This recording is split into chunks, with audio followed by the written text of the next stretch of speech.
Right, we got it. We got it. So please unmute yourself, Rabbi Kimche. Right.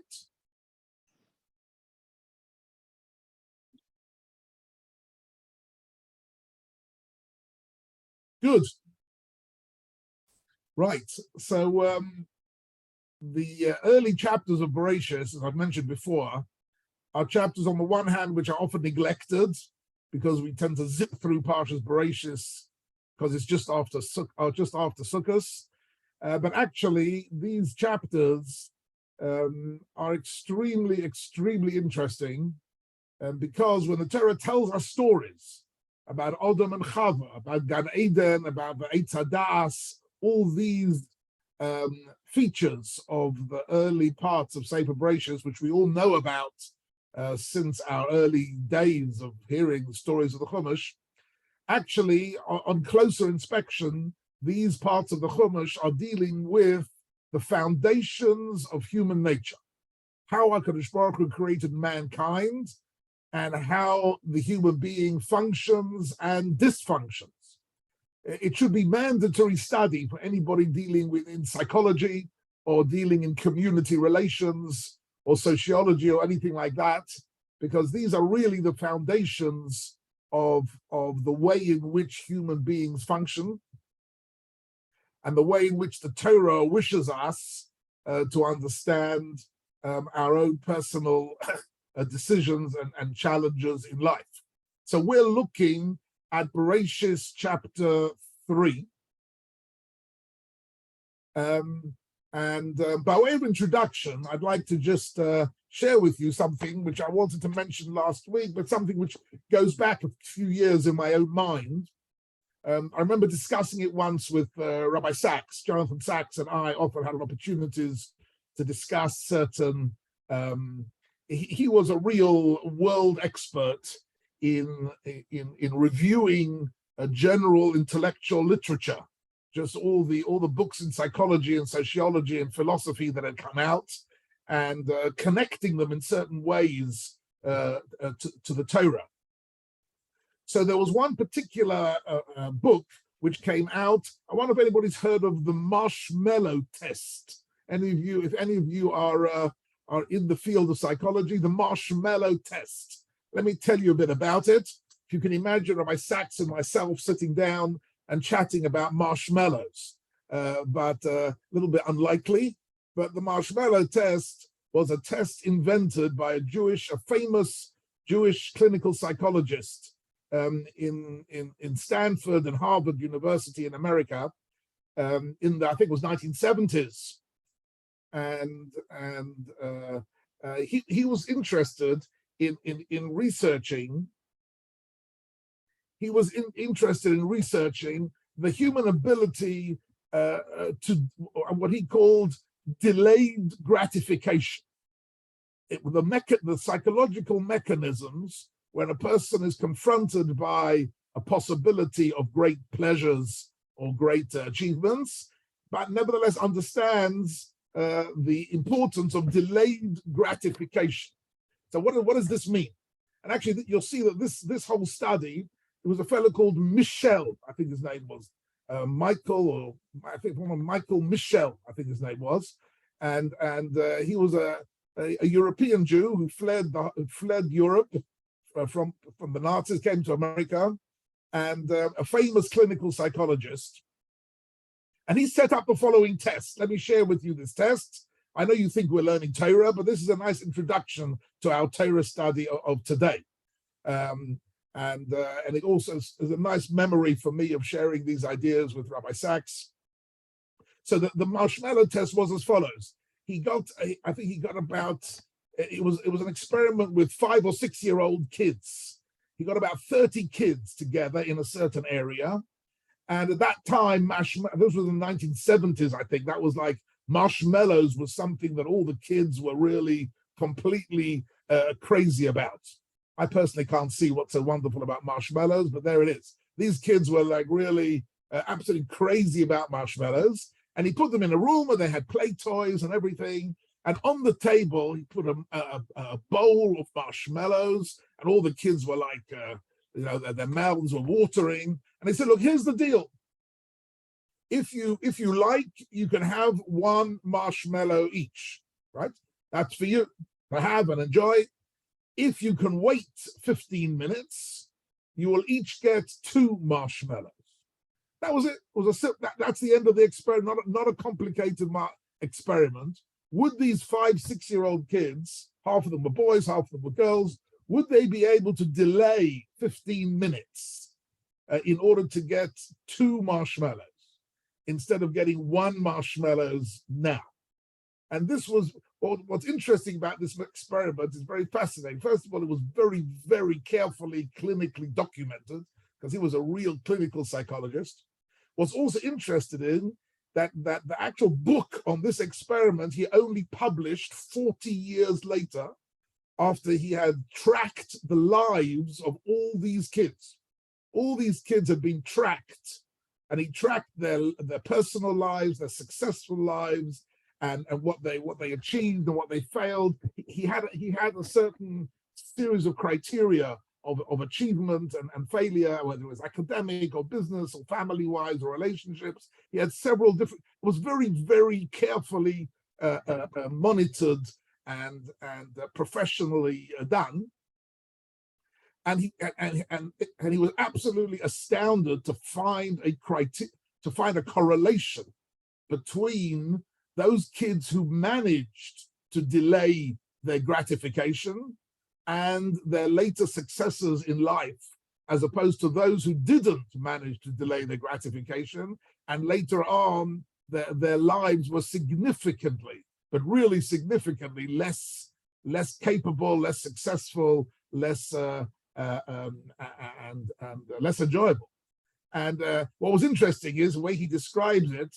A lot of these kids, were trying desperately to control their desire for these marshmallows. You see, he describes how the kids were like trying to hide themselves and not look at the marshmallows and try and block their view and try to hide under the furniture so as not to be able to be exposed to the view of these marshmallows. A few of the kids simply got up and ate their 1 marshmallow, and that was the end of that. They just some of them were agonizing for 5 or 10 minutes until they couldn't anymore, and then they ate the marshmallow. And then there were some of the kids who were really able to delay their gratification, and but only a small number of them managed to wait 15 minutes in order to get the 2 marshmallows. Now, you might think this is a very simple, sort of almost trivial, but it isn't. It isn't a trivial experiment. And in the world of psychology, it was considered to be a really, I'm sure you can Google it, the marshmallow test. And this fellow, Michel, was amazing. And it was amazing, an amazing book. And clearly now we can maybe connect this to our learning, our Torah learning. Clearly, this experiment contains within it some of the, if you like, empirical data behind the story in Bereshit chapter 3 of Chava looking at the Eitz Hadas, and the pasuk telling us that the Eitz Hadas was ta'ava hi le'einayim, was a ta'ava le'einayim. Ta'ava le'einayim, what's a good translation of ta'ava le'einayim? Well, how do you translate it? Any offers on the word ta'ava le'einayim? It's basically, ta'ava means a desire, strong desire, and le'einayim means that it was irresistible. It was visually so attractive that it was irresistible. You just couldn't bear. It's like the marshmallow for these 5-year-old kids. They were looking at this marshmallow and their mouths were watering, and they were gasping, and they were hiding under the furniture in order not to see it, and covering their eyes up and doing all sorts of things so as not to see this marshmallow, because they couldn't. They were just working on themselves to try and delay their pleasure. the pleasure she needed.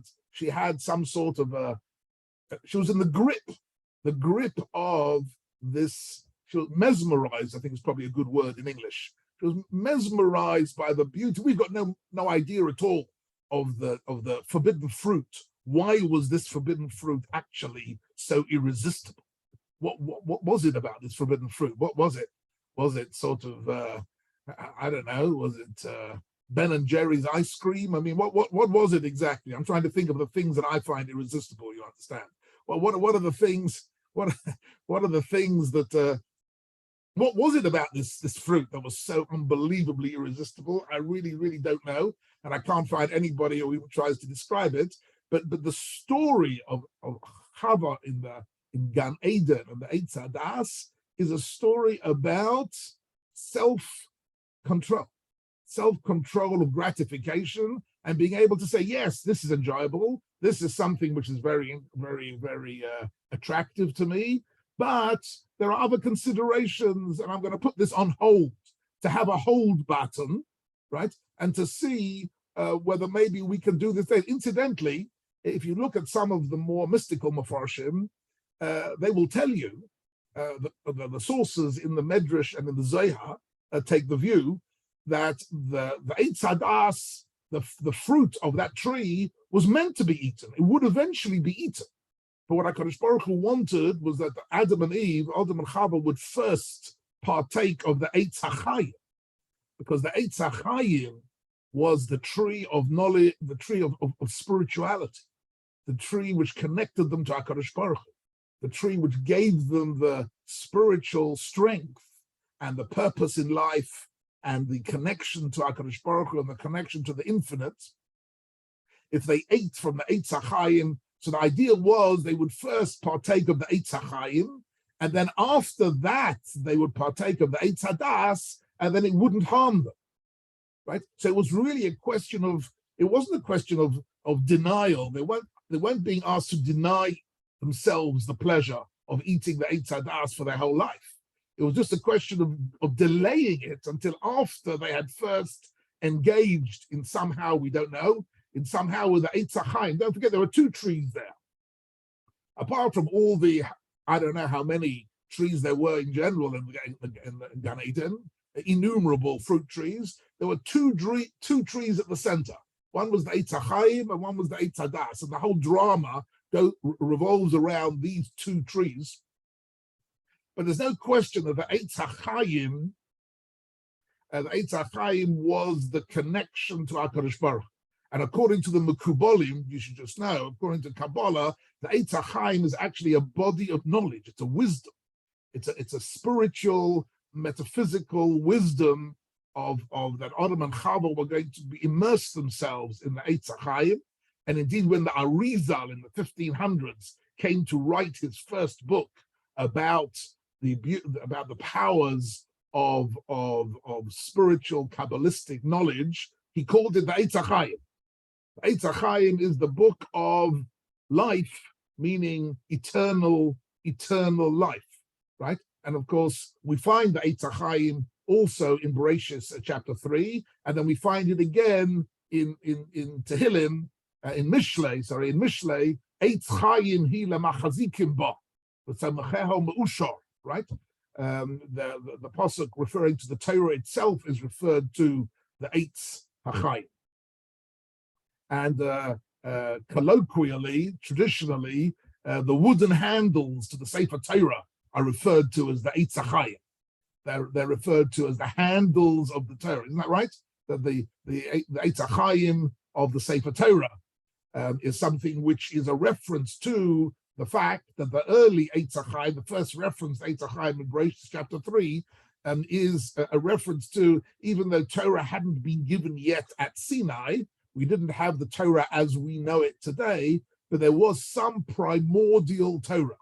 Right? If you look, for example, in the Orach Chaim HaKodesh and the other more Kabbalistic commentaries on the Chumash, on the subject of what we find later on, the concept of the Beis HaMedrash of Shem Ve'ever, right? We find that the Chazal tell us something which is not mentioned in the Torah itself anywhere, but it's mentioned frequently in Rashi, in the Midrashim and in the Gemara that Avraham, Yitzchak, and Yaakov all benefited from the Beis HaMedrash yeshiva of Shem ve'Ever. There was this original yeshiva, right, of Shem ve'Ever, where Avram, Yitzchak, and Yaakov all learned from it, right?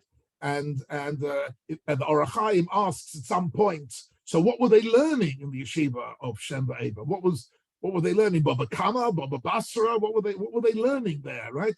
What was the syllabus? You know, when they went around collecting money for the yeshiva, what was on the brochure? What were they doing there? Right?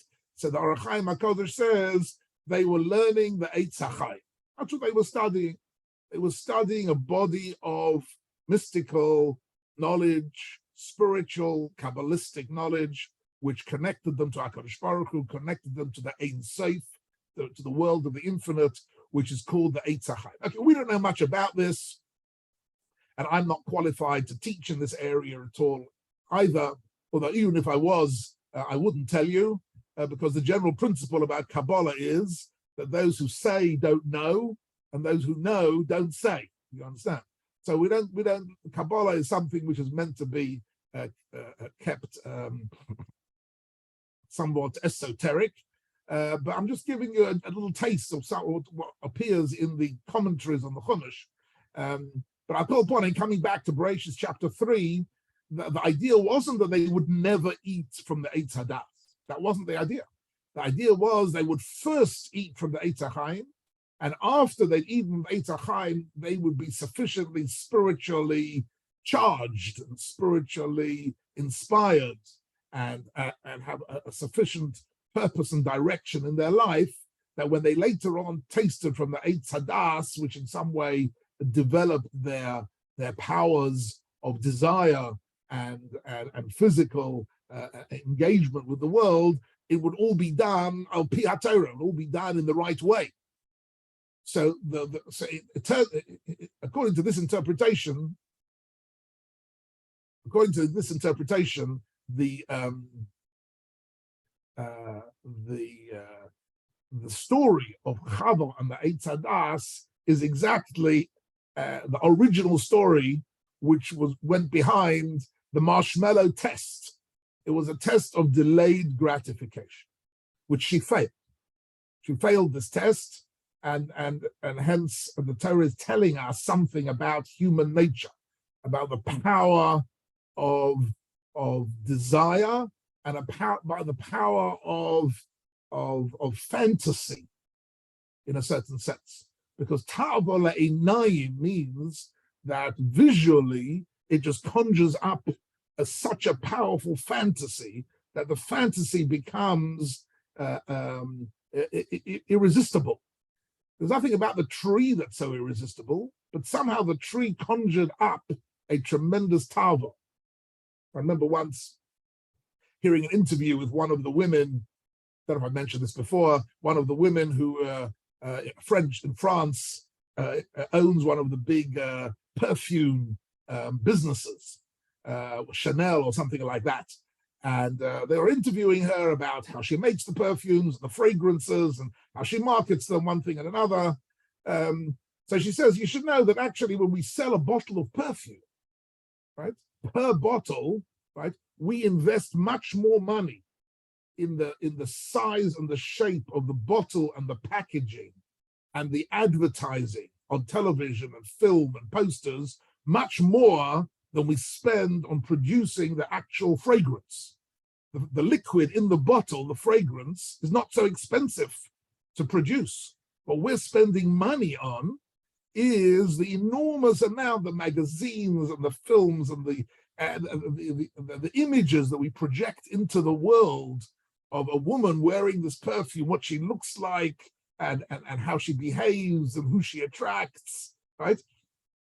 So the interviewer asks her, so why do you do that? Why don't you just sell the perfume at a tenth of the price, right, in a regular bottle? So she said something very, very interesting, which I still remember ad hayom hazeh, which should be brought down in the commentaries on Bereshit chapter 3. She said, She said, in the factory, we manufacture a fragrance, but in the shop, we sell a fantasy. That's what she said. In the shop, we're not selling a fragrance at all. We're not selling a fragrance. The fragrance costs a small amount of money to make that fragrant liquid. What we're selling is a fantasy. People buy this bottle because in their mind, they associate it with all the pictures and all the idea, everything that they've ever seen connected to the name and the brand and the shape of the bottle, and the shape of the box and everything. All that is the fantasy. And the fragrance is actually almost trivial. Fragrance has to be nice, of course, but that's not the ikka. The ikka is the fantasy. And in a sense, I think this is exactly what is happening here in Bereshit chapter 3 with Chava and the Eitz Hadas, that she's being subjected to a powerful fantasy, and the delayed gratification is an issue. Okay, that is my introduction for today about what we're going to be looking at. And let's have a look at a few psukim and a few rishonim and achronim. Let's see if my share screen works. Just bear with me for 1 second. I used to be quite good at this sharing screen business, but second.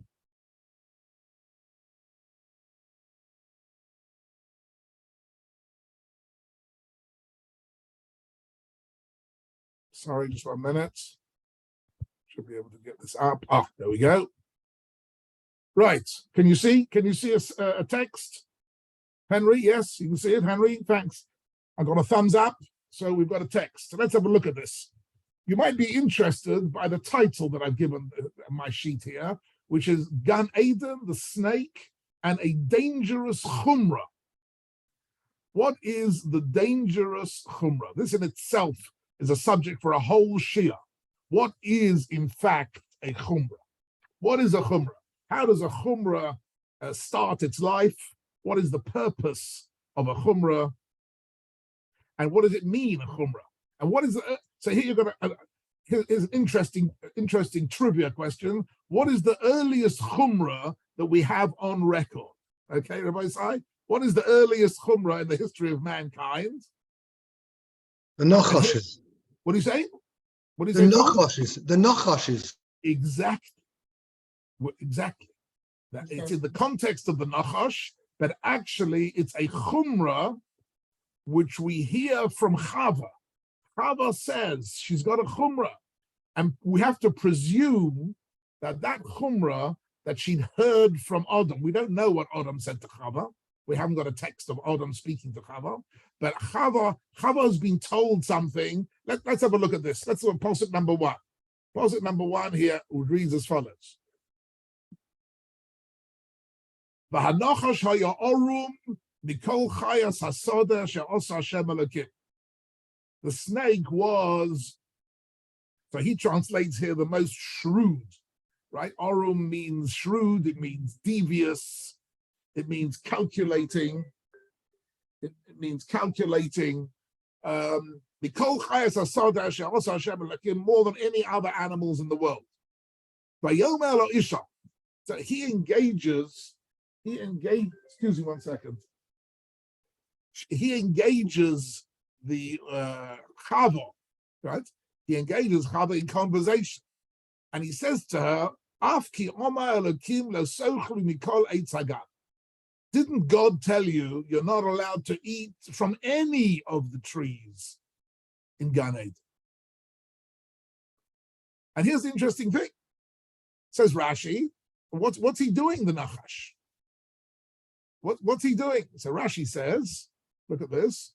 Rashi says, because really, clearly what the Nachash is saying is patently wrong.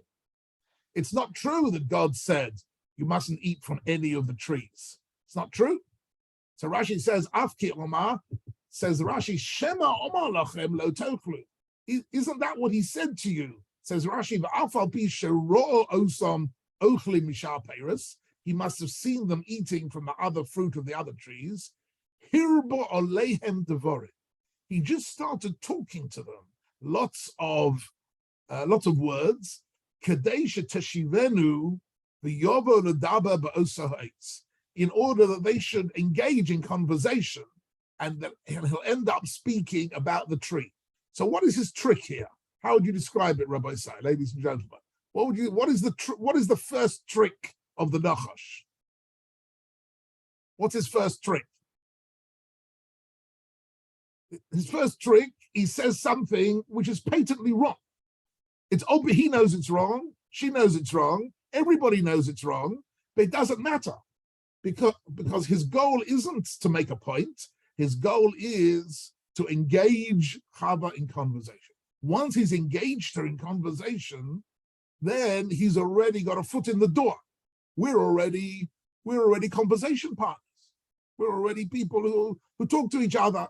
We're a chavrusa, right? We can discuss things together, and it's very interesting. The dynamics of this is extremely interesting. That very, very often you find that people just start off conversation. People who want to engage you in a conversation and gain a certain hold in the conversation, they'll start off saying things which are completely ridiculous, just so that you should say that's ridiculous. But you don't realize that once you've said that, you're actually part of the conversation. You're part of the conversation, right? It's like a shopkeeper who says, this costs 1,000 shekel, and it's only worth 100. And then if you just walk away, then you walk away. But if you say, no, I think that's too expensive, then you've already got a conversation going. You've got a conversation going. And he's already happy. He's got a foot in the door. It's too expensive. What does that mean? That means, yes, you're interested, only for a bit less money. So let's start negotiating. Well, okay, so not 1,000, I'll give it you for 800. And you say, no, it's impossible. It's like, but the more you resist, the more actually he's drawing you in. Because really what you're saying to him is, yes, this something looks attractive to me. I'm willing to spend money on it. The question isn't anymore whether I want to buy it or not. The question is, what's the price, right? So he's got already in his mind, he's got a customer. He's got a customer already. If you walk around and say, no, I'm not interested, so that's a different story completely. But here, so this is the first very interesting trick of the Nachash, which is very relevant, and which Rashi picks up. Rashi says he knew that this was nonsense. Let's have a look for a minute at the Sforno dealing with a snake. And this is something I've mentioned to you before, Baal Peh, but I don't think we've looked at it inside. So the snake in Gan Eden, we're used to thinking of the snake as simply, if you like, something a bit miraculous, a talking snake in Gan Eden. But the Sforno, and indeed several other of the more rationalist Rishonim commentaries on the Torah, has got a different view completely. Look at this. The Hanachosh says the Sforno, who has Soton, who hayetza hara. The Nachash here wasn't a snake at all. The Nachash in Gan Eden is a metaphorical representation of a voice in the head of Chava. She was told not to eat from the Eitz Hadas, and in her head there was a voice saying to her, that's ridiculous. Why shouldn't I eat from it? She couldn't keep herself away from it. Why is it called a snake, says the Sforno? Because it's Rav HaHezek imut hayosen nireh. Interesting Hebrew description. Rav HaHezek, meaning it does massive damage, and it's difficult to see it. Right? I mean, a lion or a leopard also can do a lot of damage, but you can see them very clearly. Whereas a snake in the grass is a danger which you can't see, which attacks you by surprise. It says this is the Yetzer Hara. The Yetzer Hara doesn't appear, right, in its full threatening posture. It's sort of just slippery. It's a slippery customer.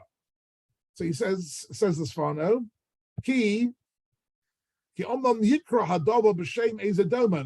because the Torah will often call something according to like an animal which is similar to it. In other words, we use animals in the Torah, says the Sforno, very frequently. Right? Last week's Parsha, right? We had Yehuda was a Gur Aryeh Yehuda, right? Yehuda is a Gur Aryeh. Yosef is a Shar, right? Vakarane Shar, right? Then there is the Ze'ev Yitrof, is the wolf, right? If you look at the brachas of Yaakov to his sons, he regularly uses animals and the characteristics of animals, right? Naphtali Ayolo Shalucha, right? Naphtali is fast like a deer running through the forest. So we use animals to depict certain qualities. So he says here as well, things are often called by those animals which are similar to it. Kamosha Mikra Hamelech Arya will refer to the king as a lion, right? In English as well, right? In English as well, it's not just in the Torah, right? Who hasn't heard of Richard the Lionheart, right? The lion is an image. Ka'amru alei Arya misavcho, right? Yikra ha'oivim hamazikim, and enemies who are potentially very dangerous are called in the Torah nechoshim tzifonim, fatal snakes, ashe'ein lahem lachash, which have no cure. Ka'omru hanini mishalech b'chem nechoshim tzifonim. Part of the Teichacha is that HaKadosh Baruch Hu says that he will send snakes with a fatal bite. But al zeh haderech, we're still in the Sforno, right? Writing many centuries ago. Al zeh haderech kara b'zeh hamochem as hayetzer hara. The yetzer hara meaning the inner voice inside every man and woman, every human being has a voice, which is in a sense, if you like, the dark side of human nature. It's a perfectly natural part of human nature, but it's the dark side of human nature. Hamachati, which is a voice which wants a person to go in the wrong direction. The Torah is calling him a nachash. Why? Because he has qualities similar to the snake,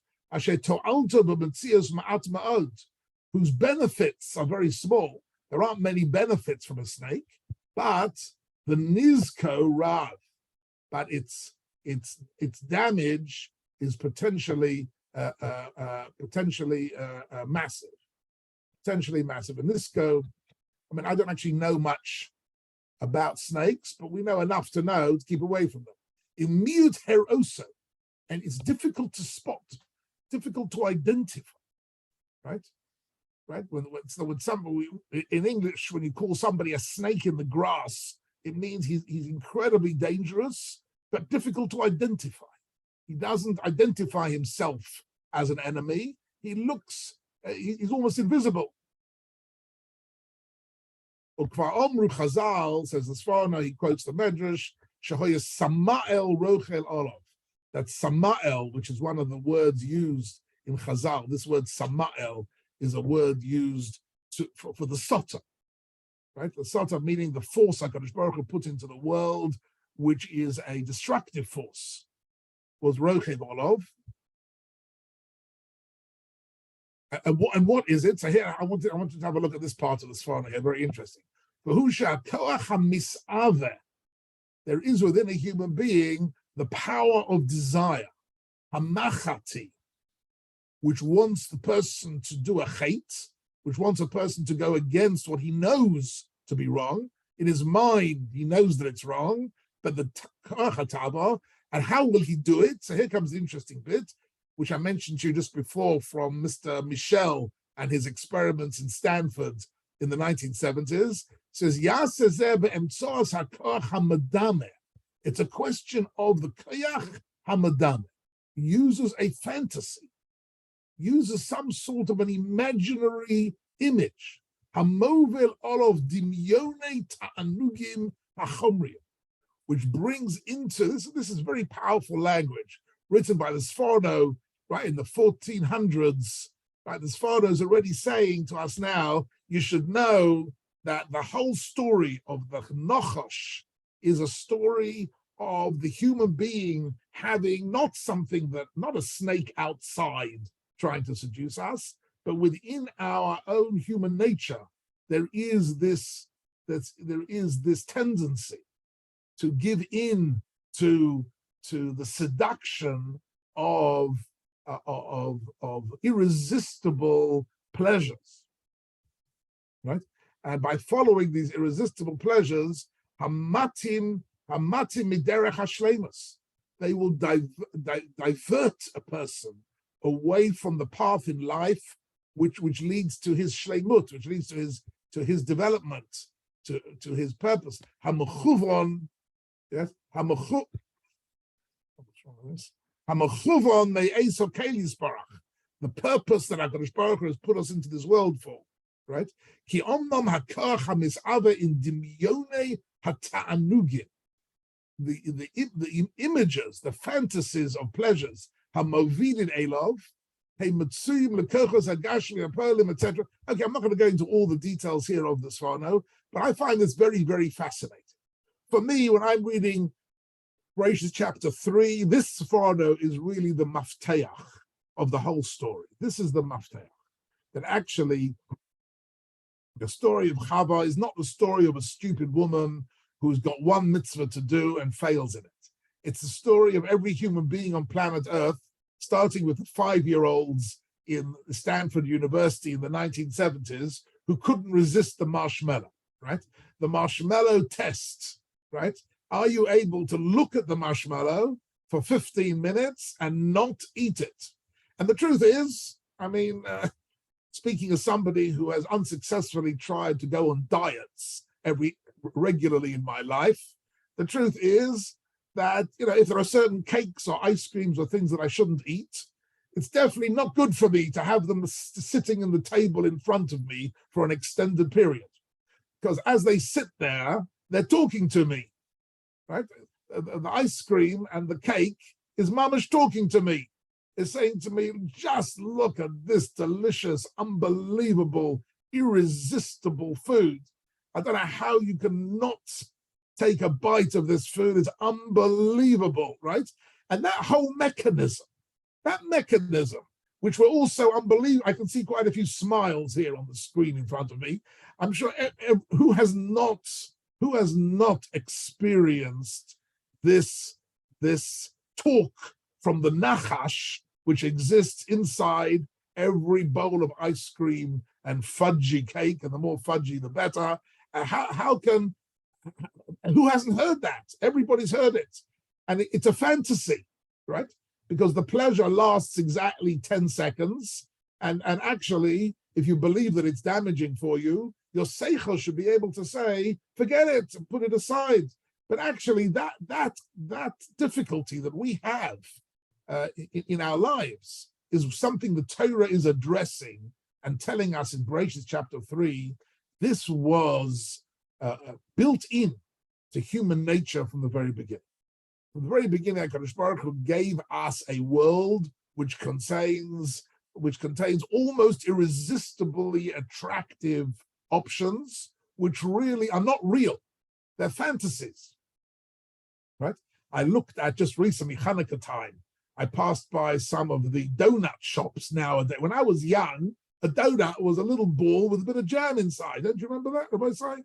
It was a jam donut. And now they've got donuts with layers of caramel and layers of chocolate and layers of cream and coated and unbelievable. What's that all for? That's just to raise the level of the fantasy in order that they should become irresistible. You pass by in the shop and you see these things and you think, how can I not buy this completely, not even particularly nice tasting, frankly, but just something which looks totally and utterly irresistible. And this is exactly what's happening here, what the Sforno is talking about. The Sforno is talking about there's something about the way in which our eyes can be triggered off to see totally tempting and seductive images, and that creates desires which are really fantasy desires. They're not real desires at all. We don't need it. In no sense of the word do we need it. We don't need it at all. It's just delicious, right? At all sorts of levels. And that is really the nachash. That is the nachash, right? It's something which is, and it's not evil. You see, I think we make a mistake often with the word Yetzer Hara. We think Yetzer Hara means the evil inclination. It's a bad translation. The Yetzer Hara doesn't mean, we associate evil with people who are mass murderers and poisoners, and this is not evil. The Yetzer Hara is not evil. The Yetzer Hara is just interested in self-gratification. That's the Yetzer Hara. It's not evil. It's personal. It's selfish. It's egoistic. It's something which is self-gratifying.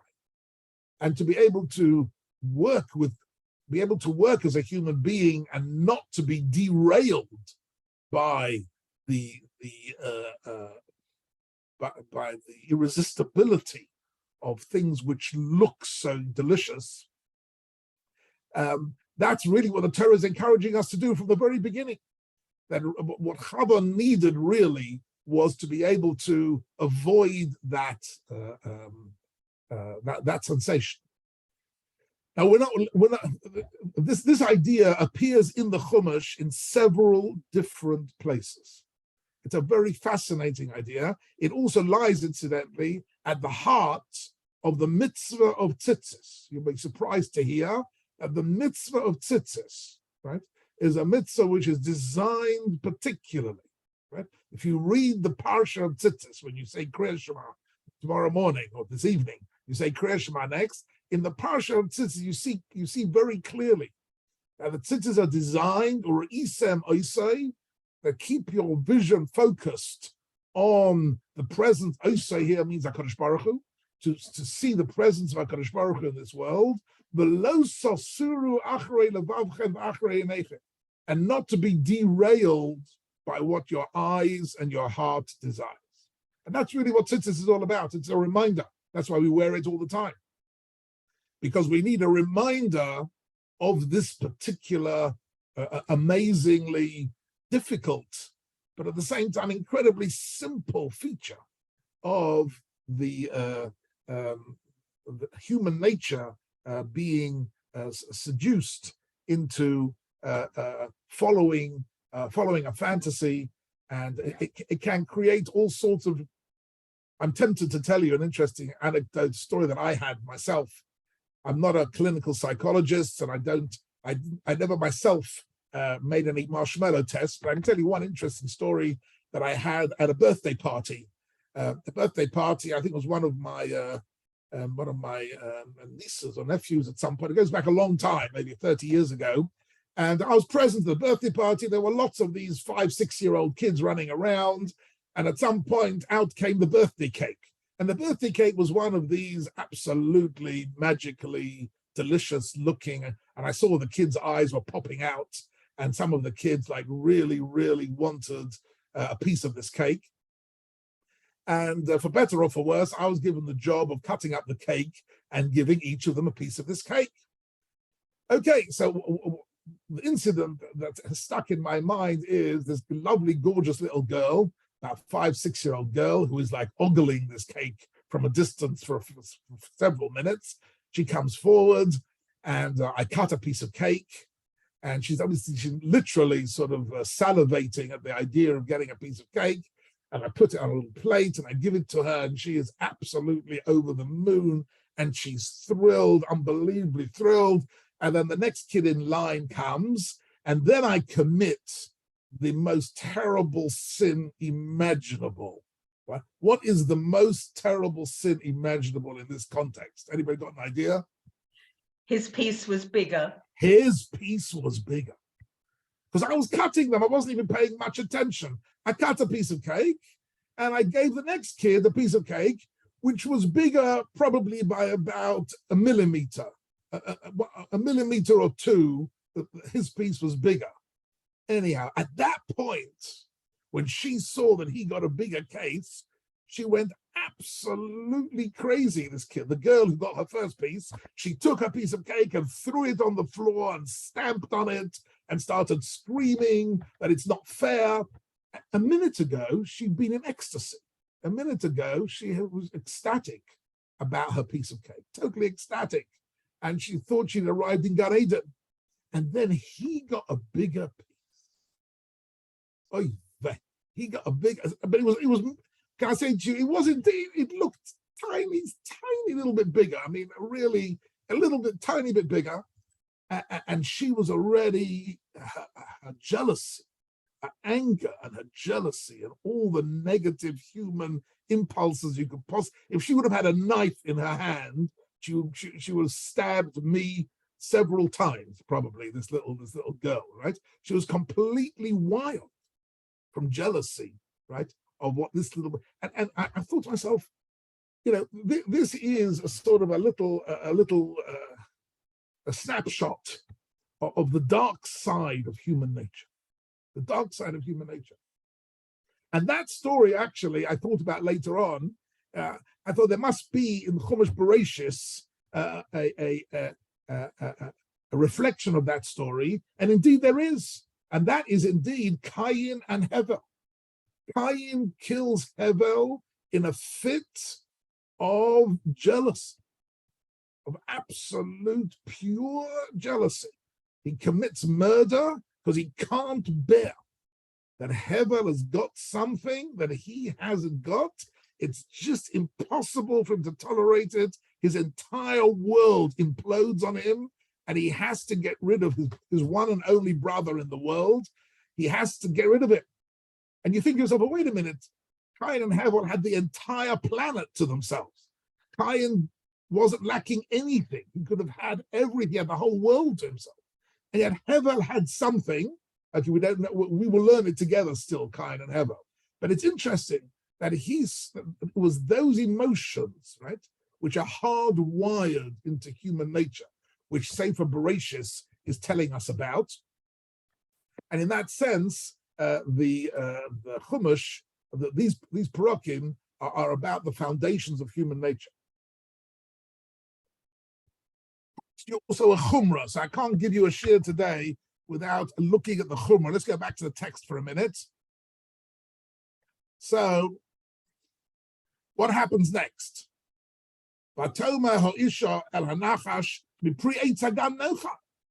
she makes the fatal error of engaging in conversation.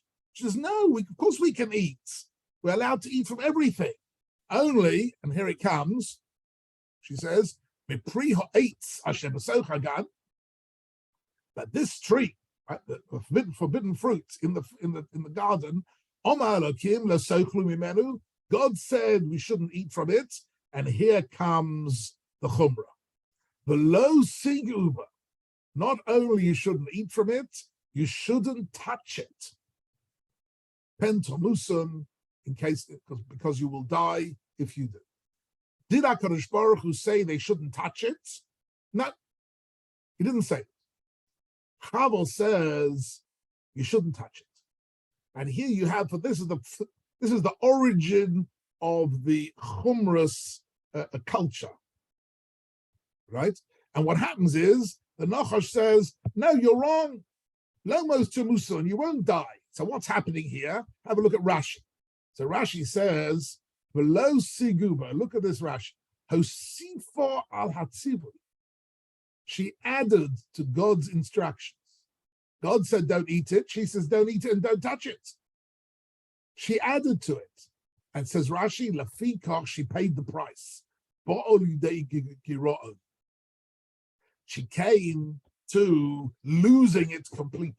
In other words, by adding to it, right, she destroyed it. The Tzibur Hashem, the mitzvah of HaKadosh Baruch Hu, you can't subtract from it and you can't add from it. Hu shenema, and that's the pasuk which says in Mishlei, al tosef al devorov. Don't add to the words of the Torah. So here you have, what is the add? What did she add? She added, don't even touch it. And and let's just connect it to the next pasuk. And then he turns around, the Nachash says, Lomos to you won't die. So midrashically, it says, Dochafo and Shenogoba, that the Nachash pushed her until she touched it. Omar law, and he said to her, Kashem shein misa benegia, kach ein misa b'achi. You see, you've touched it and nothing has happened. Similarly, when you eat from it,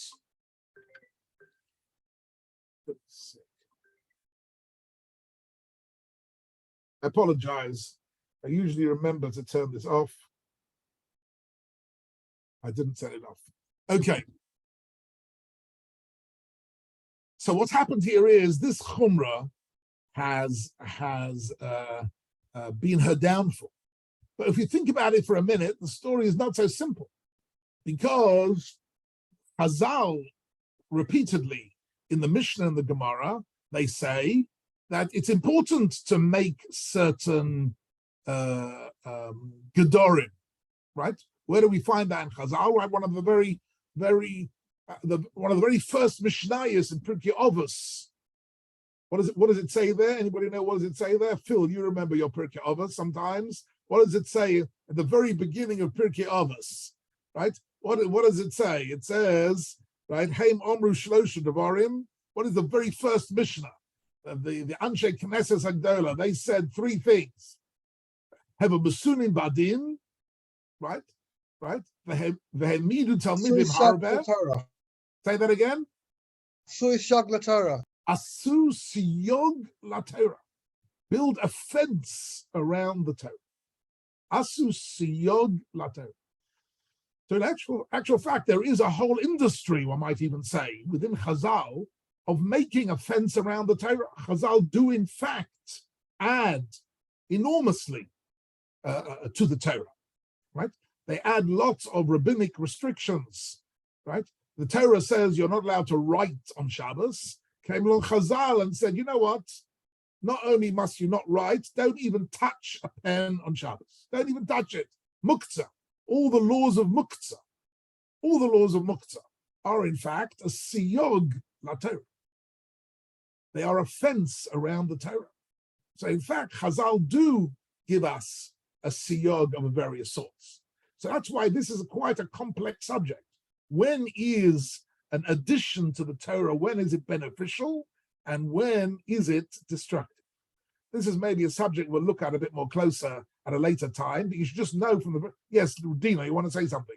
Yeah, I just don't think that these are additions. This is the oral law that was passed down through Moshe. This is the Muktzah, for example, it's passed down through Moshe Rabbeinu, so it's the oral Torah.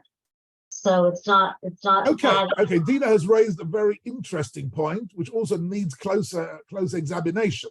You're absolutely right that there are quite a few things in Chazal which are what we call halacha l'Moshe Sinai, which are orally transmitted all the way down from the Torah.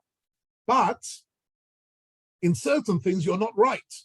There are lots of siyogim which are completely midrabanan, which were invented by Chazal, right? And in fact, Muktzah is an example of something which did not come down from Sinai. Muktzah came from Chazal, which was meant as a protection for Hilchos Shabbos, because Chazal saw. What did Chazal understand? Well, this is a larger subject for another shir, but Chazal understood human nature. Chazal understood that if you're sitting down at home at your table and you've got your pen in your hand, which is perfectly permitted min haTorah, right? You will come to start writing without even thinking about it, because it's a reflex, right? In other words, if you want to put it this way, the psychologically critical moment of not writing is when you don't take it into your hand. The minute you've got it in your hand, the distance between holding it in your hand and writing is a reflex. It's something which you can't control anymore. It's like with my ice cream or my cream cake, right? The minute I've got that food in my hand, the chances of me eating it have gone up by 500%, right? If it's sitting in front of me on the table, I can just about control myself. But if I've got it in my hand and then not to eat it is much more difficult, right? So a siyog latera, or for example, Chazal instituted isur yichud, and if a man is not allowed to be intimate together with a certain woman, right, he shouldn't ever be alone with her in the room, because as soon as he's alone with her in the room and he closes the door and the door is locked and no one can come in, that is the psychological moment when after that, one thing can lead to another with remarkable speed, right? If you want to make sure that nothing happens which shouldn't happen between this man and this woman, far better to make sure that you're never alone in a closed room together. That is a geder that the Chachamim invented in order to protect what?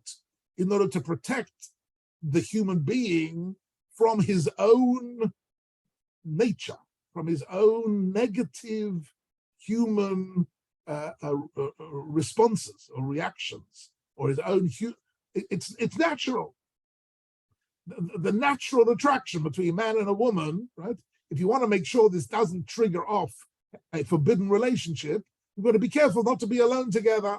That is an observation of Chazal, right? Chazal created this Isur Yichud, because once you're alone together, who knows what can happen? All this has got to do, so we do find that sometimes the Chumrah is the Asus Siyog Latera, an essential, if you like, buffer zone, an essential fence around the Torah to protect us from doing Averis. But sometimes the Chumrah goes too far, and the Chumrah actually is confusing. And because of the Chumrah, and I've had, you have situations where people have been taught certain Chumras, and because they were taught certain Chumras, Judaism became very difficult for them. And once it became difficult, they abandoned the whole thing. And this is Chava. Chava here is a woman who has got one mitzvah to do, right? To resist the temptation of the Eitz Hadas. She's got this chumrah, don't even touch it, but that is a chumrah which backfires on her, because she does touch it and she realizes that touching it is fine. There's no problem, no consequences, right? And from that she concludes that really the whole thing is okay. And this is a very, very interesting subject, generally, in understanding halacha. I saw this remark in a sefer called Birkas Osher, a very interesting Rav who lived in the previous generation. His name was Asher Vassatal. So he writes, klal, he writes. He's writing this about 50 years ago. He writes, klal, this principle should be omenu notim nis'alem mimenu. People forget it in our generation more and more. But koshi, and the difficulty, limtza haderech hamamutzaat, to find the correct balance. It's very interesting language here. To find the correct balance between, yes, refraining from violating the Torah and making the necessary boundaries to make sure we don't, and actually going overboard with chumras. Shehi kechut hasayra, he says. To get that balance right is kechut hasayra. What is chut hasayra? It's a hair's breadth, right? The balance is like a hair's breadth, and this is a very interesting topic. I can see it's already 11:15, and we're going to. I think we will. We'll stop here today. But you've learned about marshmallows today. Don't forget marshmallows and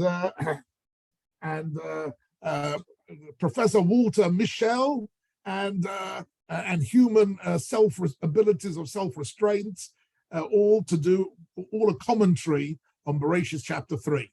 That's it for today, ladies and gentlemen. Lovely to see you all. Good to you.